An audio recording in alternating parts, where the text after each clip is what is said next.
एक सुंदर से गांव में रामू का घर था।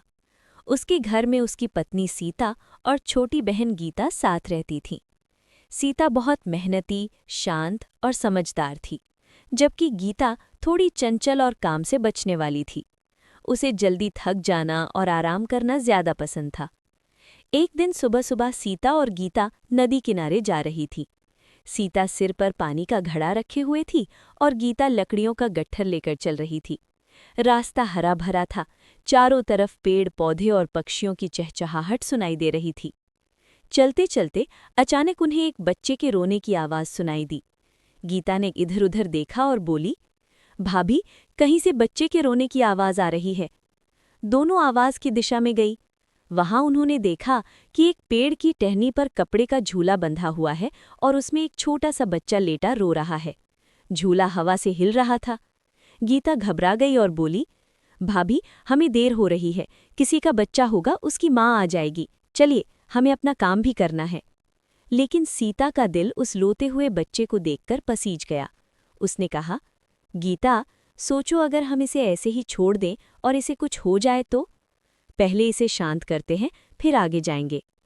सीता ने सावधानी से बच्चे को झूले से उतारा और गोद में लेकर प्यार से थपकी देने लगी। थोड़ी ही देर में बच्चा चुप हो गया और मुस्कुराने लगा। तभी पास के खेतों से एक गरीब महिला दौड़ती हुई आई। उसके चेहरे पर घबराहट थी। वो बच्चे की माँ थी।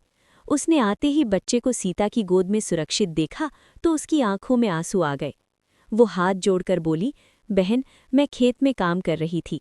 मजबूरी में बच्चे को पेड़ पर झूले में बांध दिया था। काम में देर हो गई और मैं बहुत डर गई थी। आपने मेरे बच्चे को संभाल लिया, भगवान आपका भला करे। सीता ने मुस्कुराकर कहा, ये तो हमारा फर्ज था। बच्चा सुरक्षित है, बस यही खुशी की बात है। महिला ने कृतज्ञता में उन्हें अपने खेत के ताज़े फल और थोड़ा दूध दिया। पहले तो सीता ने मना किया, लेकिन महिला के बार बार आग्रह करने पर उन्होंने उसे स्वीकार कर लिया। रास्ते में गीता चुप थी। थोड़ी देर बाद वो बोली, भाभी, अगर आज हम बच्चे को छोड़कर चले जाते तो शायद मुझे जिंदगी भर पछतावा होता। आपने सही कहा था, दूसरों की मदद करना सबसे बड़ा काम है। सीता ने प्यार से कहा, गीता, जिंदगी में काम तो रोज होते हैं, लेकिन किसी की मदद करने का मौका बार बार नहीं मिलता। अच्छे काम का फल हमेशा अच्छा ही मिलता है। उस दिन के बाद गीता का स्वभाव बदल गया। वो अब काम में भी मन लगाने लगी और गांव में जरूरतमंद लोगों की मदद भी करने लगी। धीरे धीरे लोग उसकी तारीफ करने लगे। सीता खुश थी कि गीता ने इंसानियत का असली मतलब समझ लिया।